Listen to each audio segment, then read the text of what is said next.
Hello everyone, for today's vlog, for today's video ay bumalik ako dito sa ancient room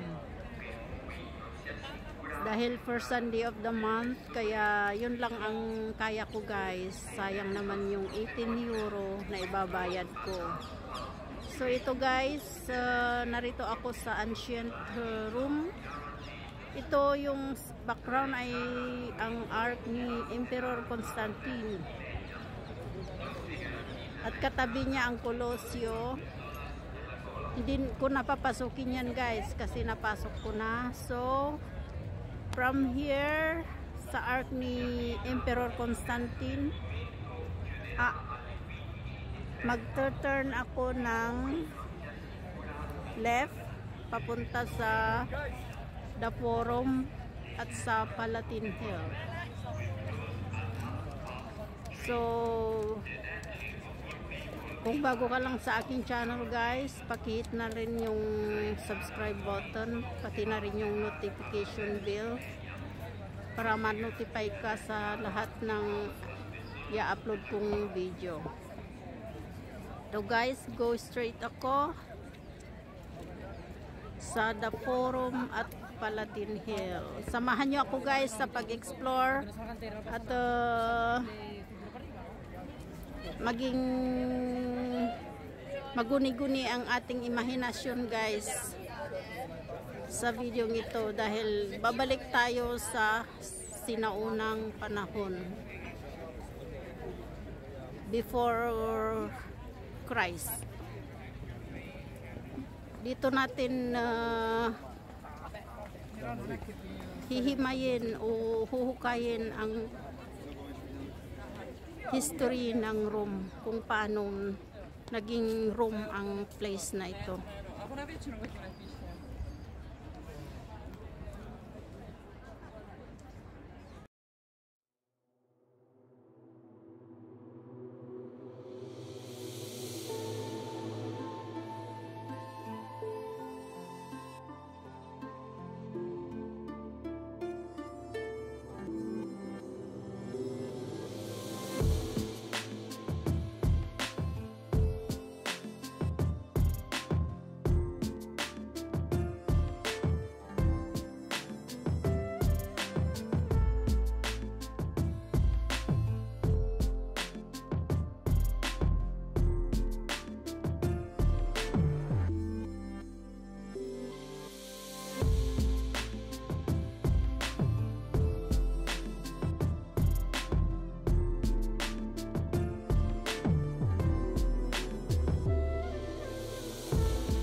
Saan? Filipino food? Oo. O sige. Hindi pa daw siya nag-diet. Ano brunch yung ginawa ko kanina? Brunch. Walang saging. Kumain ako sa...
Ito ang papuntang Palatine.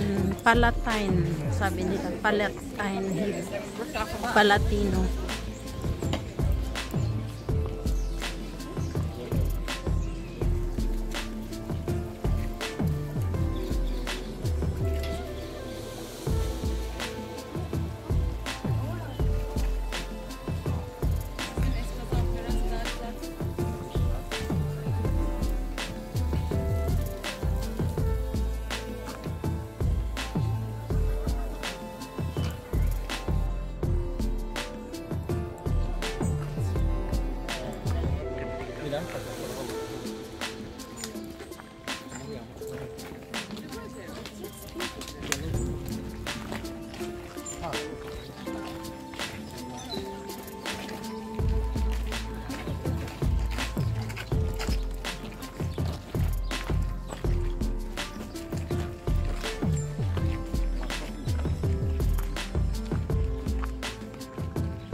No, di qua non si vede.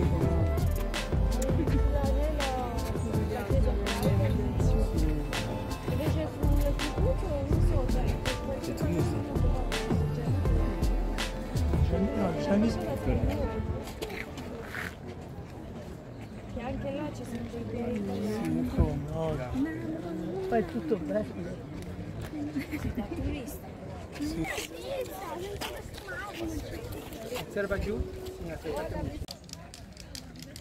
Welcome to Palatine Hill.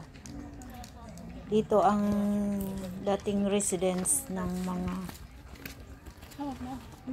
founder ng Rome na sina Romulus at Remus, yung kambal.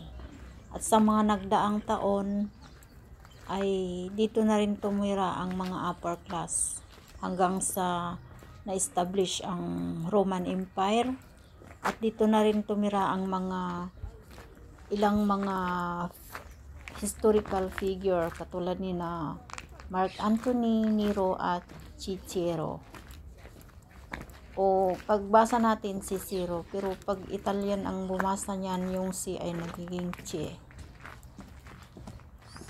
At dito rin ipinanganak ang pinakaunang emperor ng Roman Empire na si Augustus o si Julius Caesar. So ito guys, out of curiosity kaya napunta ako dito kung ano nga ba ang ancient Rome maliban sa Colosseum, kasi yun yung nasa front ng ancient Rome na napaka famous talaga. dito sa loob-loob niya sa katulad nito Palatine Hill. Ngayon lang ako nagawi dito. Ito pala guys, mga ano na ruins na. Every piece of ruins speaks history. At ginawa ng ano guys, open air museum. Ayan, maraming curious na kagaya ko, mga students, may mga vlogger, mga tourist na galing pa sa iba't ibang lugar at bansa.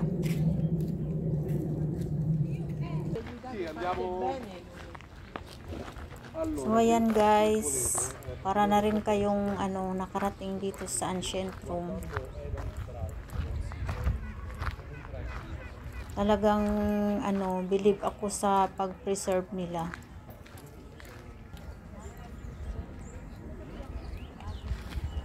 At isa pa, maraming naitutulong ito sa ano, sa tourism industry ng Italy. Napakaraming dumarayo para masaksihan ang grandeur ng Roman Empire.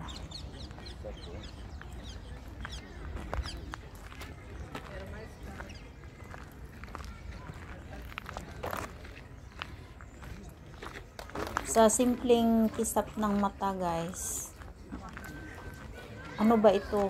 Mga bato-bato. Pero pag ikaw ay history and art and culture lover, maunawaan mo ang lahat-lahat. Napakaluwang ang lugar na ito guys. Halos isang araw akong nag-iikot dito.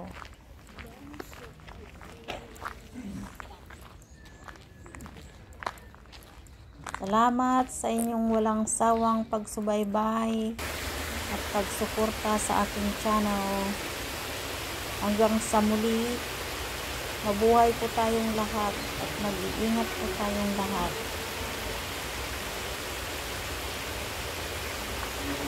Ciao, ciao! Arrivederci.